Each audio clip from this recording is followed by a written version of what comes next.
സാധാരണമാണ്. മറ്റൊരു സഹോദരി, ഒരു പെണ്ണ് വന്നിട്ട് പറയാണ്, അവൾ വേറൊരു പെണ്ണുമായിട്ട് വിവാഹം കഴിച്ചിരിക്കുകയാണ്. അവളിപ്പോൾ പെണ്ണാണ്, പക്ഷെ അവൾ ആണായിക്കൊണ്ടിരിക്കുകയാണ്. അവൾ 29 വയസ്സായി. അവളുടെ ഗർഭപാത്രം എടുത്ത് മാറ്റി, അവളുടെ സ്തനങ്ങളെടുത്ത് മാറ്റി. ഇനി അവൾ പുരുഷൻ്റെ ലൈംഗിക അവയവങ്ങൾ അവളിൽ ചേർത്ത് കഴിയുമ്പോൾ അവൾ പുരുഷനായി. പിന്നെ ഞങ്ങൾ ഒരുമിച്ച് ശരിയായിട്ട് വിവാഹം നടക്കും. അവളെന്താ പറഞ്ഞത്? എന്നെ ദൈവം തെറ്റായിട്ട് ഇങ്ങനെ സൃഷ്ടിച്ചു. ദൈവം ഒന്ന് ആലോചിച്ച് നോക്കിയേ, മനുഷ്യൻ്റെ ബുദ്ധിയിൽ കടന്നുകൂടിയിരിക്കുന്ന അവസ്ഥ. ദൈവം തെറ്റായിട്ട് എന്നെ സൃഷ്ടിച്ചു, ഞാനിപ്പോൾ അതിനെ ശരിയാക്കാണ്. ഇതാണ് നമ്മുടെ മക്കളെല്ലാം വാട്സപ്പിലൂടെയും ഫേസ്ബുക്കിലൂടെയും ഇൻ്റർനെറ്റിലൂടെ എല്ലാം കിട്ടണേ. നമുക്കറിഞ്ഞൂടാ ഇതൊന്നും. അത്തരത്തിൽ മനുഷ്യൻ്റെ ജ്ഞാനം അധപ്പതിച്ചു കൊണ്ടിരിക്കുകയാണ്. എന്തുകൊണ്ട്? ദൈവിക ജ്ഞാനത്തിൽ നമ്മൾ ഉന്നം വയ്ക്കാത്തത് കൊണ്ട്. അപ്പോൾ ഈ രണ്ടാമത് പറഞ്ഞ കേസ് ആലോചിച്ച് നോക്കി. നമ്മളിങ്ങനെ മധ്യസ്ഥ പ്രാർത്ഥന നടത്തുന്നതിൻ്റെ ഒരു ഫലമാണ് ഇത്. ഈ പെണ്ണിൻ്റെ കൂട്ടുകാരി പെണ്ണ്, കല്യാണം കഴിച്ചു എന്ന് പറയുന്ന പെണ്ണ്, അവൾ എൻ്റെ അടുത്തൊരു കൗൺസിലിങ്ങിന് വന്നിരിക്കുകയാണ്. Praise the Lord. എനിക്ക് ഭയങ്കര സന്തോഷമായി. ഒന്നാമത്തെ കാര്യം, നമ്മളിങ്ങനെയൊക്കെ കേട്ടേക്കണമെന്നല്ലാണ്ട് അങ്ങനെ ഒരാളെ നേരിട്ട് കണ്ടിട്ടില്ലല്ലോ. ഞാൻ അവളോട് വളരെ വാത്സല്യത്തോടെ സ്നേഹത്തോടെ അവളോട് സംസാരിക്കാൻ എനിക്ക് സാധിച്ചു. ഞാൻ അവളെ കുറ്റപ്പെടുത്തി ഒന്നും പറയുന്നില്ല. ഞാൻ അവളോട് അത് കഴിഞ്ഞിട്ട് ചോദിച്ചു, നീ എന്തുകൊണ്ടാണ് എൻ്റെ അടുത്ത് വരാൻ കാരണം?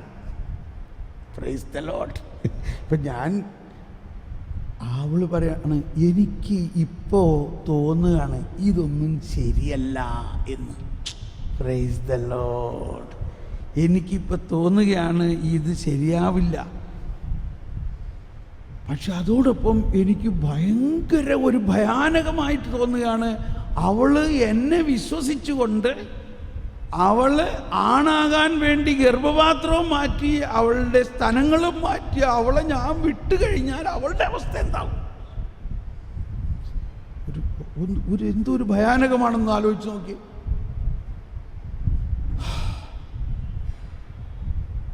ഇവൾക്ക് ഇപ്പോൾ 3 കുട്ടികളുണ്ട്. ഒരു കുട്ടി ഇവൾക്ക് മുമ്പ് വേറൊരാളിൽ നിന്നുണ്ടായതാണ്. മറ്റ് 2 കുട്ടികൾ ഇവരുടെ ഈ വിവാഹത്തിൻ്റെ ഭാഗമായിട്ട് ആർട്ടിഫിഷ്യലായിട്ട് ഇൻസെമിനേഷനിലൂടെ ഗർഭം ധരിച്ചപ്പോൾ അതിൽ ഇരട്ടയായി. അപ്പോൾ അവരുടെ ബോധ്യം ഇത് ഞങ്ങളുടെ 2 പേരുടെയും കൂടി കുട്ടിയാണെന്നാണ്. കുട്ടി ആരാണെന്നുള്ള, കുട്ടിയുടെ തന്ത ആരാണെന്നുള്ള ആർക്കും അറിഞ്ഞൂടാ. ഞാനിതെല്ലാം പറയുമ്പോൾ കുറ്റം പറയണമാതിരി തോന്നുന്നുണ്ടോ? തോന്നരുത്. നമ്മൾ തോന്നേണ്ടത് ലോകത്തിൻ്റെ അവസ്ഥയാണ്. ഈ അവസ്ഥ എന്തുകൊണ്ടുണ്ടാകുന്നു? ദൈവിക ജ്ഞാനത്തെ നമ്മൾ അന്വേഷിക്കാത്തത് കൊണ്ട്, മനുഷ്യബുദ്ധിയിൽ അടിസ്ഥിതമായിട്ടുള്ള ഒരവസ്ഥ കൊണ്ടല്ലേ ഇത്. ഇപ്പം ഞാൻ അവൾക്ക് വേണ്ടി പ്രാർത്ഥിക്കുന്നത് ഇതാണ്, ഞാൻ അവളോട് പ്രാർത്ഥിക്കുന്നത് ഇതാണ്, ദൈവത്തിന് ഇതിനൊരു വഴിയുണ്ട്, ദൈവിക ജ്ഞാനത്തിന് ഇതിനൊരു വഴിയുണ്ട്. ആ ദൈവിക ജ്ഞാനത്തിന് വേണ്ടി പ്രാർത്ഥിച്ചു കൊണ്ടിരിക്കുമ്പോൾ ഇപ്പോൾ ഡെവലപ്മെൻ്റ് ഉണ്ടായിക്കൊണ്ടിരിക്കുന്നു. ഇപ്പം അവർ തമ്മിൽ പിരിയാൻ തീരുമാനിച്ചിരിക്കുന്നു. വേദനാജനകമാണ്. പക്ഷെ ഞാൻ പറഞ്ഞു, ദൈവം ഈ വേദനകൾക്കപ്പുറത്ത്, ഒരു ഗുഡ് ഫ്രൈഡേക്ക് അപ്പുറത്ത് ഒരു ഉയർപ്പുണ്ട്. പക്ഷെ ഗുഡ് ഫ്രൈഡേ ഉണ്ടാകണം. ഇപ്പം നമ്മൾ വലിയ നോയമ്പിലേക്ക് വരികയാണ്. നമ്മൾ ചിന്തിക്കുന്നത് മുഴുവനും ഗുഡ് ഫ്രൈഡേയെക്കുറിച്ചാണ്. പക്ഷേ ഗുഡ് ഫ്രൈഡേ, ദുഃഖവെള്ളിയാഴ്ചയെക്കുറിച്ച് ചിന്തിക്കുമ്പോൾ ഉടനെ നമ്മുടെ മനസ്സിൽ വരുന്നത് മറ്റെന്താണ്? ഉയർപ്പാണ്. ഉയർപ്പുണ്ടാകണമെങ്കിൽ എന്തുണ്ടാകണം? ദുഃഖവെള്ളിയാഴ്ച ഉണ്ടാകണം. അങ്ങനെ അവളെ നയിച്ചുകൊണ്ടിരിക്കുകയാണ് ജ്ഞാനത്തിലൂടെ. അപ്പം ദൈവിക ജ്ഞാനം നമ്മളിലൂടെ വന്നു കഴിയുമ്പോൾ മാത്രമേ നമ്മൾക്ക് ശരിയായ ജീവിതത്തിലേക്ക് വരാൻ പറ്റുള്ളൂ. അല്ലെങ്കിൽ ലോകത്തിൻ്റെ ഭാവി ചില സ്ഥലത്ത് ഭയങ്കര TV-യിൽ ഭയങ്കര സന്തോഷത്തിൻ്റെ ഒരു തിമിർപ്പ്. എന്താണെന്ന് നോക്കിയപ്പോൾ സാൻ ഫ്രാൻസിസ്കോ ഗവൺമെൻറ് എന്താണ് സെയിം സെക്സ് മാരേജ് പാസ്സാക്കി എന്ന് പറഞ്ഞു. അതിൻ്റെ സന്തോഷം, ഭയങ്കര സന്തോഷം. എന്താണ് സന്തോഷത്തിൻ്റെ കാരണം? സെയിം സെക്സ് മാരേജ് കോടതി അനുവദിച്ചിരിക്കുന്നു. ഒന്ന് ആലോചിച്ച് നോക്കിയേ. അപ്പോൾ ഇങ്ങനെയുള്ള ഈ ലോകത്തിൻ്റെ ഈ ഒഴുക്കിൽ എങ്ങനെ ഇതിനെ ഒരു മാറ്റം വരുത്താൻ പറ്റും? എങ്ങനെ മാറ്റം വരും? ഈ വചനമാണ് സമുദ്രം ജലം കൊണ്ടെന്ന പോലെ ഭൂമി മുഴുവനും കർത്താവിനെ കുറിച്ചുള്ള ജ്ഞാനം കൊണ്ട് നിറയും. ഈ പ്രവചനം പൂർത്തിയാകുമോ? ആകും. അപ്പം അതുകൊണ്ട് നമ്മൾ ഓരോരുത്തരിലും ഈ ജ്ഞാനം ഒഴുകുമ്പോൾ എന്താ അവിടെ പറഞ്ഞിരിക്കുന്ന 2 കാര്യം. ജ്ഞാനത്തെ സ്നേഹിക്കുമ്പോൾ, ദൈവിക ജ്ഞാനത്തെ സ്നേഹിക്കുമ്പോൾ, നമ്മൾ ആരെ സ്നേഹിക്കുന്നുവോ ആ ആളുമായിട്ട് നമ്മൾ ഒന്നാകണം. ഭാര്യ ഭർത്താവിനെ സ്നേഹിക്കുമ്പോൾ ആ ആളുമായിട്ട് ഒന്നാകുന്നു. ഭാര്യ സ്വർണത്തെ സ്നേഹിക്കുമ്പോൾ ആ സ്വർണവുമായിട്ട് ഒന്നാകും. ഇല്ലേ? സ്വർണത്തെ സ്നേഹിക്കുന്ന ആൾക്കാർ എറണാകുളത്ത് ചെല്ലാണെങ്കിൽ ആദ്യം എന്താ അന്വേഷിക്കും? മുകളിലേക്ക് നോക്കും. എന്താണ്? സ്വർണ്ണക്കടയുടെ ബോർഡ് എവിടെയും നോക്കും. ആ കടയിലെ പോകണം ഒന്ന് നോക്കാൻ. അപ്പോൾ ഭർത്താവ് എൻ്റെ അടുത്ത് കാശൊന്നുമില്ല. അല്ല, ഒന്ന് ചുമ്മാ കയറാൻ വേണ്ടി പോകണമെന്നേ. സ്വർണ്ണക്കടയിൽ കയറി കഴിഞ്ഞാൽ ആ സെയിൽസ്മാൻ്റെ മിടുക്കാണ്. സെയിൽസ്മാൻ മാഡം ഇത് ഇന്ന് വൈകുന്നേരത്തിനകത്ത് ഇത് പോകും. ഇത് പുതിയ ഇതുപോലെ ഇത് ആദ്യമായിട്ടാണ് ഇങ്ങനൊരു മോഡൽ ഉണ്ടാക്കിയത്. ഇത് ഒരു പീസേ ഉള്ളൂ. അപ്പോൾ അതെ കേട്ടോ പറഞ്ഞത്, ഒരു പീസേ ഉള്ളൂ. സ്വർണ്ണമല്ലേ? സ്വർണം ഒരു നിധി പോലെയല്ലേ? അതൊരു ഇൻവെസ്റ്റ്മെൻ്റ് അല്ലേ? എൻ്റെ അടുത്ത് പൈസ ഒട്ടുമില്ല. ആ ക്രെഡിറ്റ് കാർഡ് എടുത്തേ, ക്രെഡിറ്റ് കാർഡ്. അങ്ങനെ അത് മേടിച്ചിട്ടേ ആളിറങ്ങിയുള്ളൂ അവിടുത്തെ. എന്തുകൊണ്ട്? സ്വർണത്തെ സ്നേഹമുള്ളതുകൊണ്ട്. എളുപ്പം മനസ്സിലാകാൻ വേണ്ടി ഒരു ഉദാഹരണം പറഞ്ഞാണ്. ചേട്ടന്മാരെന്ത് പറഞ്ഞു? ചേട്ടന്മാർക്ക് സ്വർണത്തോട് സ്നേഹമില്ല. അതുകൊണ്ട് എങ്ങനെയെങ്കിലും വേഗം പോകാം. അപ്പം നമുക്ക് വേഗം പോകാതെ, നമുക്ക് ഇങ്ങോട്ട് വേഗം പോകാമെന്നേ പറഞ്ഞ് നിൽക്കുള്ളൂ. പക്ഷേ ഇവർ വിടുമോ? ഞാനൊരു ഉദാഹരണം പറയാം. എന്ന പോലെ ഈ സ്വർണത്തെ സ്നേഹിക്കുന്ന പോലെ ഇപ്പം ഈ കന്യാസ്ത്രീമാർ പോവോ സ്വർണ്ണക്കടയിൽ? ഇല്ല. കാരണം അവർക്ക് സ്വർണവുമായിട്ട് യാതൊരു ബന്ധമില്ല. യാതൊരു ബന്ധമില്ല. സ്വർണത്തെ സ്നേഹമില്ല. അവർക്ക് ഒരേ ഒരാളെ സ്നേഹമുള്ളൂ, കർത്താവ് ഈശോമിശിഹായി.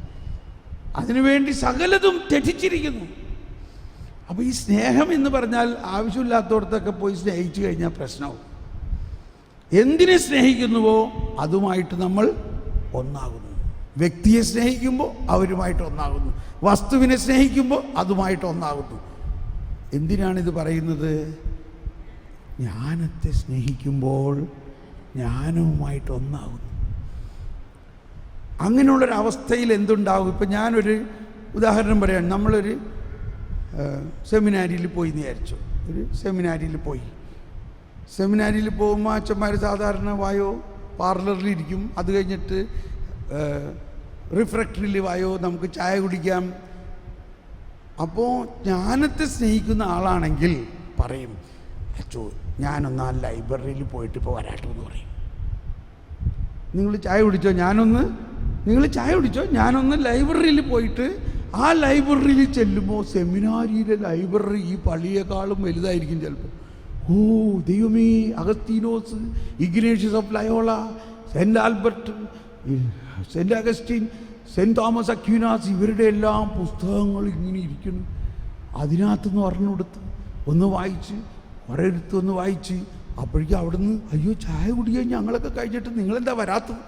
എനിക്ക് ചായ ഒന്നും വേണ്ടെന്നേ, ഭക്ഷണമൊന്നും വേണ്ട, എനിക്കിവിടെ കിട്ടണോ? എന്ത് കിട്ടണോ? ജ്ഞാനം കിട്ടണം. നമ്മുടെ സംസ്കാരത്തിലുണ്ടാകേണ്ട ഒരു വ്യത്യാസം ഇതാണ്. 3 തരത്തിൽ നമ്മൾ ജ്ഞാനം കിട്ടാം. 1 ഇങ്ങനെ പ്രാർത്ഥിക്കുമ്പോൾ കിട്ടാം.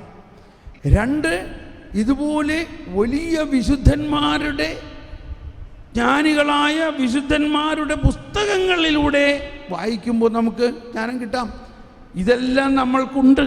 പക്ഷെ ആർക്കാ സമയം?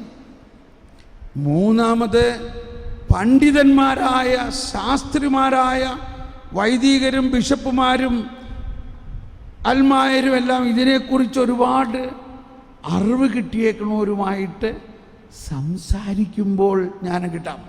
ഉണ്ടോ? 3 കാര്യം. നമ്മുടെ എല്ലാം സെമിനാരികളിലും അരമനയിലും വൈദികരായിട്ടുള്ളവർ ഒരുപാട് പഠിച്ചേക്കണവരുണ്ട്. പക്ഷെ അവരവിടെ ഇരുന്ന് നമ്മൾ ഉറങ്ങണമാതിരി തന്നെ ഉറങ്ങിക്കൊണ്ടിരിക്കുക. അവരോട് പറയുമ്പോൾ പറയും, എൻ്റെ അടുത്ത് ആരും, ഞാൻ 9 വർഷം തിയോളജി പഠിച്ച് ഇവിടെ വന്നു, ഞാൻ പഠിച്ച സമയത്ത് വലിയ ആവേശമായിരുന്നു, ഇതൊക്കെ നമ്മുടെ നാട്ടിൽ പോയി കൊടുക്കണം. പക്ഷേ ഇവിടെ വന്നിട്ട് ഒരാൾക്കും ഞാനീ പഠിച്ച സാധനം വേണമെന്നില്ല.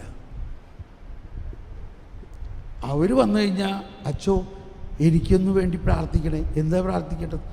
ഒരു വീട് പണിയാൻ, ഒരു മോൾക്ക് ജോലി കിട്ടാൻ, ഒരു വിസ കിട്ടാൻ, ഇങ്ങനെയൊക്കെയുള്ള ഒരു തോതിൽ പോവുകയാണ്. എന്നാൽ അച്ഛൻ ആ പഠിച്ച കാര്യം ഞങ്ങൾക്കും കൂടി ഒന്ന് പറഞ്ഞു തരുമോ? അച്ഛൻ 9 വർഷം ഈ സെൻറ്റ് ജോണിനെ പഠിച്ചത് എന്തെന്നാ? 9 വർഷം മുഴുവനും യോഹന്നാൻ്റെ സുവിശേഷം പഠിച്ചെന്നോ? അതെന്തുന്നാ പഠിച്ചേ?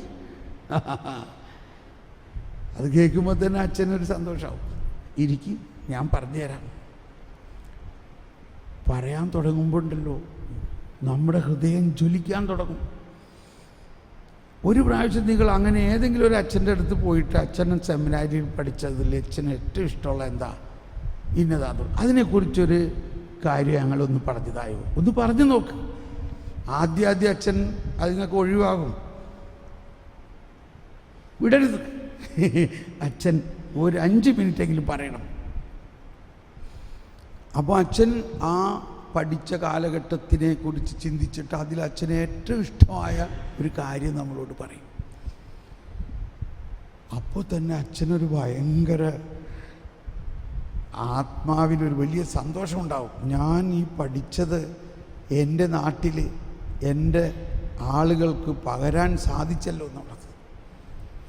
ഇത് ഇങ്ങനെയാണ് ജ്ഞാനം പകരുന്നത്. അപ്പോൾ ജ്ഞാനത്തെ സ്നേഹമുണ്ടെങ്കിൽ, ജ്ഞാനത്തെ സ്നേഹിക്കുമ്പോൾ നമ്മളിലേക്ക് ജ്ഞാനം പകരും. ഇനി അടുത്തെന്താ എഴുതിയിരിക്കുന്നത്? അവളെ തേടുന്നവർ കണ്ടെത്തും. അതാണ് ഞാനിപ്പോൾ ഈ പറഞ്ഞ ലൈബ്രറിയുടെയൊക്കെ ടെക്നിക്ക്. ജ്ഞാനത്തെ തേടുക. ജ്ഞാനത്തെ തേടുന്നവർ ആവശ്യമില്ലാത്ത പുസ്തകങ്ങളൊന്നും വാങ്ങില്ല. നമുക്കറിയാം ഇന്നത് വാങ്ങിയാൽ അതിൽ ജ്ഞാനമുണ്ട്. ആവശ്യമില്ലാതെ സമയം ചെലവാക്കില്ല. ആരോടെങ്കിലും വാഗ്വാദങ്ങളിലും തർക്കങ്ങളിലും പറഞ്ഞ് സമയം കളയരുത്. നമുക്ക് മനസ്സിലാവും, ഒരാൾ തർക്കിക്കാൻ തുടങ്ങുമ്പോഴേക്കും നമ്മൾ പറയാൻ ശ്രമിക്കണം, ഞാൻ പോയിക്കോളാം. നമ്മൾ തർക്കിച്ചത് കൊണ്ട് ഒരിക്കലും ജ്ഞാനം കിട്ടില്ല. ചീട്ട് കളിച്ചോ അങ്ങനെ സമയം ചെലവാക്കാൻ വേണ്ടി എന്തെങ്കിലും ചെയ്യണത് വലിയ വിഡ്ഢിത്തരമാണ്. നമ്മുടെ സമയം ഇന്ന് 1 മിനിറ്റ് 1 മണിക്കൂർ നഷ്ടപ്പെട്ടാൽ അത് നഷ്ടം തന്നെയാണ്. അത് എന്നേക്കുമായിട്ട് നഷ്ടമാണ്. അതൊരിക്കലും തിരിച്ചു വരില്ല ആ 1 മണിക്കൂർ. ഇപ്പം നിങ്ങളൊന്ന് ആലോചിച്ച് നോക്കിയേ, നമ്മളിവിടെ രാവിലെ മുതൽ വൈകുന്നേരം വരെ വചനം പറഞ്ഞു, അത് കഴിഞ്ഞിട്ട് വൈകുന്നേരം കടപ്പുറത്ത് പോയി വചനം പറഞ്ഞു, അത് കഴിഞ്ഞ് രാത്രി ഇത് പല സ്ഥലത്തും ഇൻ്റർനെറ്റിലൂടെ എല്ലാം ഞാൻ 12 മണിയൊക്കെ ആവും ഉറങ്ങുമ്പോൾ. ഇതെല്ലാ ദിവസവും എൻ്റെ പണിയാണ്. എൻ്റെ ഇത്രയുള്ള വിചാരം, ഈ 1 മണിക്കൂർ നഷ്ടപ്പെടരുത്. 1 മണിക്കൂർ നഷ്ടപ്പെട്ടാൽ അത് തിരിച്ചു കിട്ടില്ല. നമ്മുടെ സമയത്തിന് വലിയ വിലയുണ്ട്. ഈ സമയം ദൈവത്തിന് വേണ്ടി ഉപയോഗിക്കുകയും ദൈവിക രഹസ്യങ്ങൾ അറിയാൻ ആഗ്രഹിക്കുകയും ചെയ്യുമ്പോൾ വളരെ സന്തോഷമാണ് ദൈവത്തിന്. നമ്മുടെ സമയം 1 മണിക്കൂർ പോലും നഷ്ടപ്പെടുത്തരുത്. ഓക്കെ, അപ്പോൾ ഇതാണ് ജ്ഞാനത്തിൻ്റെ അടുത്തത്. ഇനി 6:13 പറയുന്നത്, തന്നെ അഭിലഷിക്കുന്നവർക്ക് വെളിപ്പെടാൻ അവൾ തിടുക്കം കൂട്ടുന്നു. ജ്ഞാനത്തിൻ്റെ വശത്തു നിന്നുള്ള തിടുക്കം കണ്ടോ, തന്നെ അഭിലഷിക്കുന്നവർക്ക്. ഞാനൊരിക്കൽ ദൈവരാജ്യം, ത്രിത്വൈക ദൈവം നമ്മിൽ തന്നെ വസിക്കുന്നതിനെ കുറിച്ചുള്ള കാര്യങ്ങൾ ഇങ്ങനെ പഠിച്ചുകൊണ്ടിരിക്കുമ്പോൾ ഒരു സ്ഥലത്ത് ഒരു സെമിനാരിയിൽ ഞാൻ ധ്യാനിപ്പിക്കാൻ ചെന്നിരിക്കുകയാണ്. ഞാൻ എൻ്റെ മനസ്സിൽ പറയണേ എന്താണ്, അപ്പം എൻ്റെ മനസ്സിൽ മുഴുവൻ ഈ ത്രിത്വവും നമ്മളുമായിട്ടുള്ള ബന്ധത്തെക്കുറിച്ച് കൂടുതൽ അറിയണം. ഒരു ജ്ഞാനമാണില്ലേ.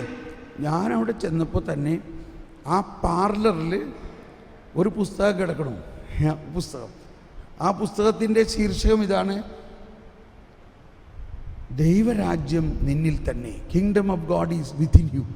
ഉടനെ ഇതല്ലേ ഞാൻ അന്വേഷിച്ച് നടക്കണം. കാരണം ഞാൻ അന്വേഷിച്ച് നടക്കണ സാധനം എൻ്റെ മുമ്പിൽ വന്നിരിക്കണം. ഞാൻ ആ അച്ഛനോട് ഇത് വിശുദ്ധ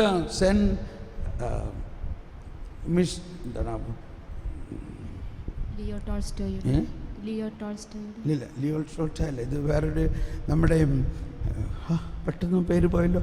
അതായത് ഈ സഭാസ്ഥാപകൻ, ഡിവൈൻ വേർഡ് സൊസൈറ്റിയുടെ സ്ഥാപകൻ, divine word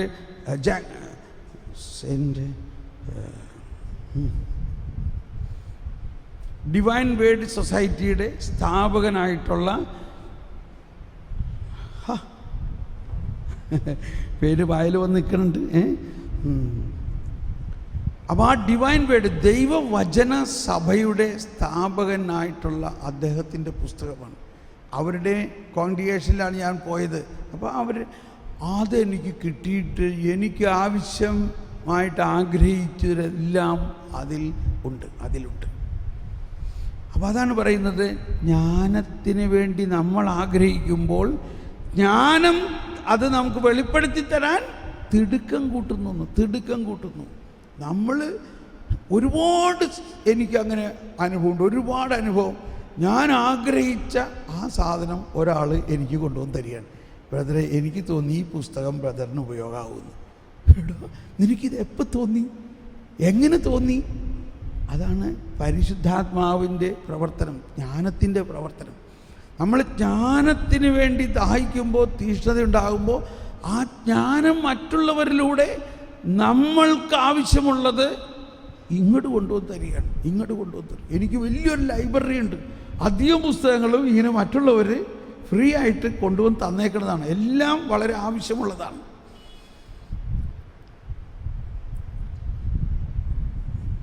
Arnold Janssen, Saint Arnold Janssen. ഈ അർണോൾഡ് ജാൻസൻ്റെ ആ പുസ്തകത്തിൽ പറഞ്ഞിരിക്കുന്ന ഒരു കാര്യമാണ്, അർണോൾഡ് ഒരു ചെറിയ ബാലനായിരുന്നപ്പോൾ അവൻ്റെ അപ്പനും അമ്മയും അപ്പോൾ ഈ നമ്മുടെ പഴയ ലത്തീൻ കുർബാനയിൽ കുർബാന കഴിയുമ്പോൾ എല്ലാ ദിവസവും ആ യോഹന്നാൻ്റെ പ്രലോഗ് ഉച്ചത്തിൽ പ്രഘോഷിക്കാറുണ്ട്. ആദിയിൽ വചനമുണ്ടായി, വചനം ദൈവത്തോടു കൂടെ ആയിരുന്നു, വചനം ദൈവമായിരുന്നു, സകലതും അവനിലൂടെ ഉണ്ടാക്കി, അവനെ കൂടാതെ ഒന്നും ഉണ്ടാക്കിപ്പെട്ടിട്ടില്ല, അവൻ്റെ മനുഷ്യരുടെ പ്രകാശമായിരുന്നു, അന്ധകാരത്തിൽ പ്രകാശിക്കുന്നു, ഈ പ്രകാശത്തെ അന്ധകാരത്തിൽ കീഴടക്കാൻ ഈ പ്രലോഗ് ഇത് ഇങ്ങനെ റിസൈറ്റ് ചെയ്യും. അപ്പോൾ അവൻ പറയാണ്, അതിനകത്ത് എഴുതിയിരിക്കുകയാണ്, ഒരിക്കലും ഒരു വലിയ കൊടുങ്കാറ്റ് വന്നപ്പോൾ എൻ്റെ അപ്പനും അമ്മയും കൈ ഉയർത്തിക്കൊണ്ട് പറഞ്ഞു, ആദിയിൽ വചനമുണ്ടായി, വചനം ദൈവത്തോടു കൂടെ ആയിരുന്നു, വചനം ദൈവമായിരുന്നു, സകലതും അവനിലൂടെ ഉണ്ടാക്കപ്പെട്ടു, അവനെ കൂടാതെ ഒന്നും ഉണ്ടാക്കപ്പെട്ടിട്ടില്ല, അവൻ ലോകത്തിൻ്റെ പ്രകാശമായിരുന്നു, അവനിൽ ഇതങ്ങ് പ്രഘോഷിച്ചു കഴിഞ്ഞപ്പോൾ കൊടുങ്കാറ്റ് ശാന്തമായി. കണ്ടോ, വചനത്തിൻ്റെ ഉള്ളിൽ അടങ്ങിയിരിക്കുന്ന ഒരു ശക്തി ഈ ബാലനായ എർണോൾഡിൻ്റെ അകത്ത് വന്നോ ഇല്ലയോ? അർണോൾഡ് ആ പേരെന്താ പോണേ?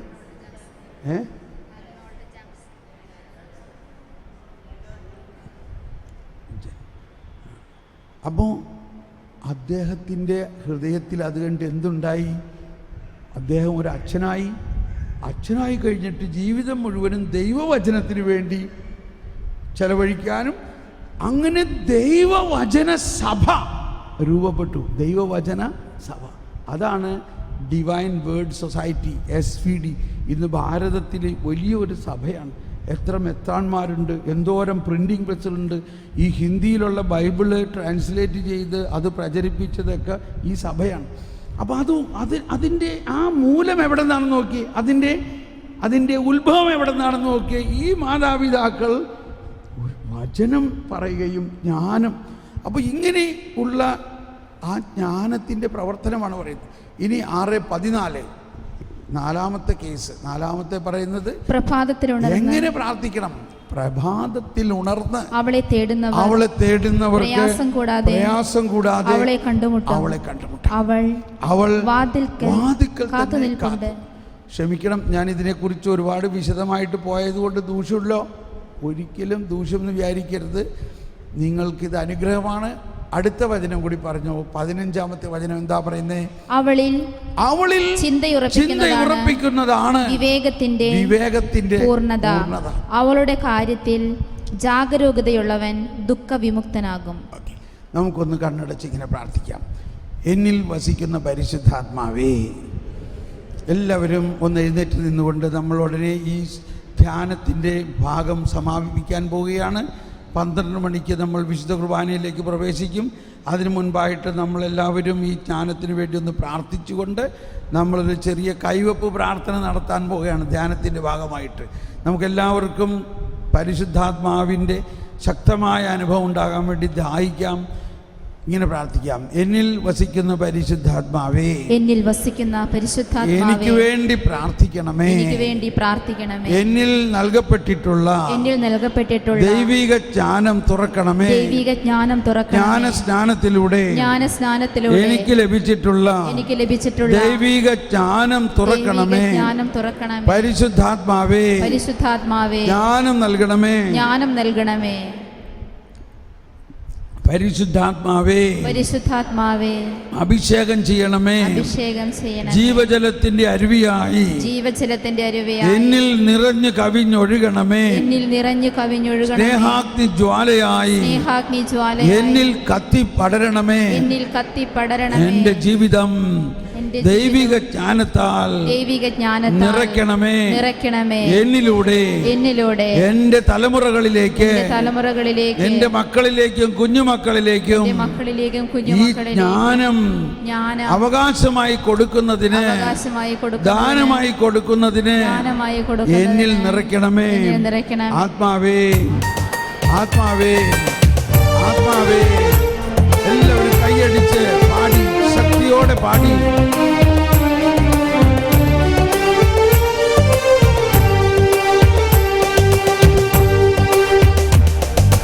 ആത്മാവേ, പരിശുദ്ധാത്മാവേ, ആത്മാവേ, പരിശുദ്ധാത്മാവേ, എൻ ഹൃദയത്തിൽ വാഴും ആത്മാവേ, എല്ലാവരും എന്നിൽ നിറയണമേ. ആത്മാവേ, പരിശുദ്ധാത്മാവേ, ആത്മാവേ, പരിശുദ്ധാത്മാവേ, എൻ ഹൃദയത്തിൽ വാഴും ആത്മാവേ, നിറയണമേ, എന്നിൽ നിറയണമേ. ജീവജലത്തിൻ അരുവിയായി നിറഞ്ഞു കവിഞ്ഞൊഴുകണമേ. ജീവജലത്തിൻ അരുവിയായി നിറഞ്ഞു കവിഞ്ഞൊഴുകണമേ. സ്നേഹാഗ്നി ജ്വാലയായി എന്നിൽ കത്തിപ്പടരണമേ. സ്നേഹാഗ്നി ജ്വാലയായി എന്നിൽ കത്തിപ്പടരണമേ. ആത്മാവേ, പരിശുദ്ധാത്മാവേ, ആത്മാവേ, പരിശുദ്ധാത്മാവേ.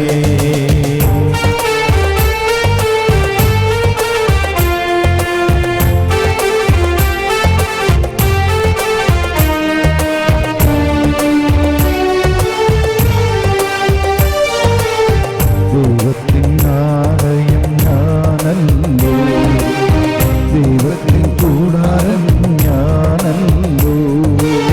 ദൈവത്തിനാലയം ഞാനല്ലോ, ദൈവത്തിൻ കൂടാരം ഞാനല്ലോ.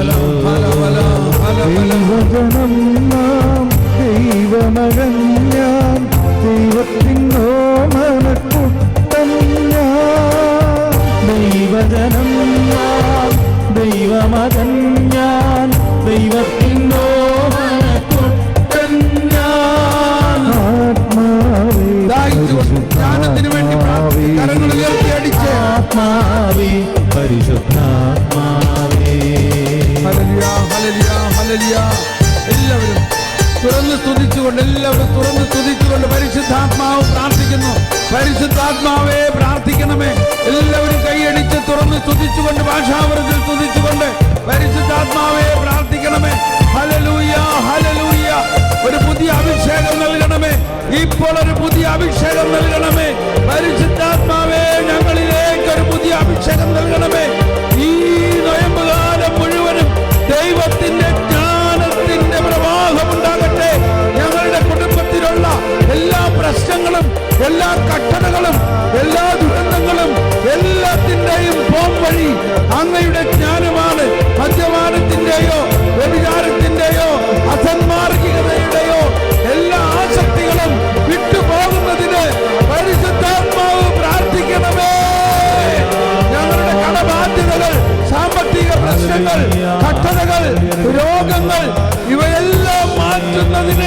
പരിശുദ്ധാത്മാവ് പ്രാർത്ഥിക്കണമേ.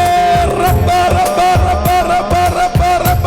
ഹല്ലേലൂയ ഹല്ലേലൂയ ഹല്ലേലൂയ ഹല്ലേലൂയ. ഇപ്പോൾ പരിശുദ്ധാത്മാവ് പ്രാർത്ഥിക്കുന്നു. പരിശുദ്ധാത്മാവ് ശക്തി പകരുന്നു. പരിശുദ്ധാത്മാവ് അഭിഷേകം തരുന്നു. ഞങ്ങളിൽ വസിക്കുന്ന പരിശുദ്ധാത്മാവേ,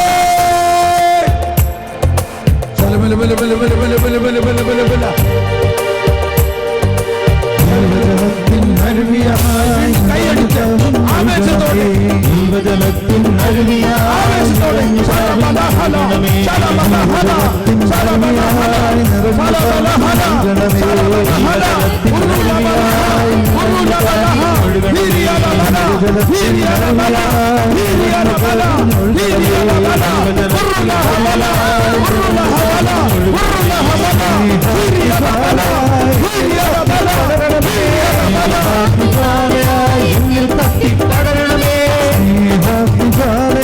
എന്നിൽ കത്തിപ്പടരണമേ,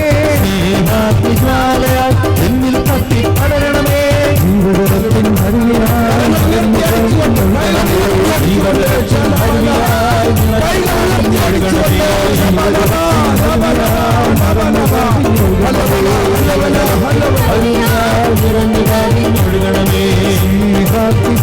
ായി എന്നാത്മാവിൽ പടരണമേ,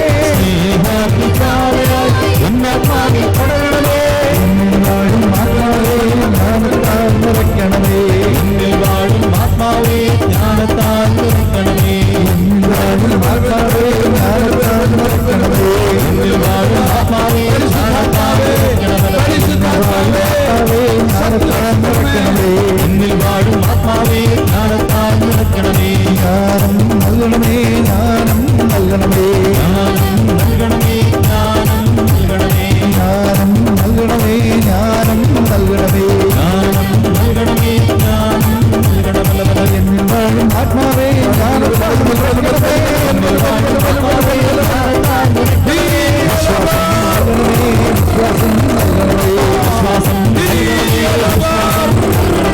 വിശ്വാസം നൽകണമേ, വിശ്വാസം വിശ്വാസം നൽകണമേ, വിശ്വാസം നൽകണമേ, വിശ്വാസം നൽകണമേ, വിശ്വാസം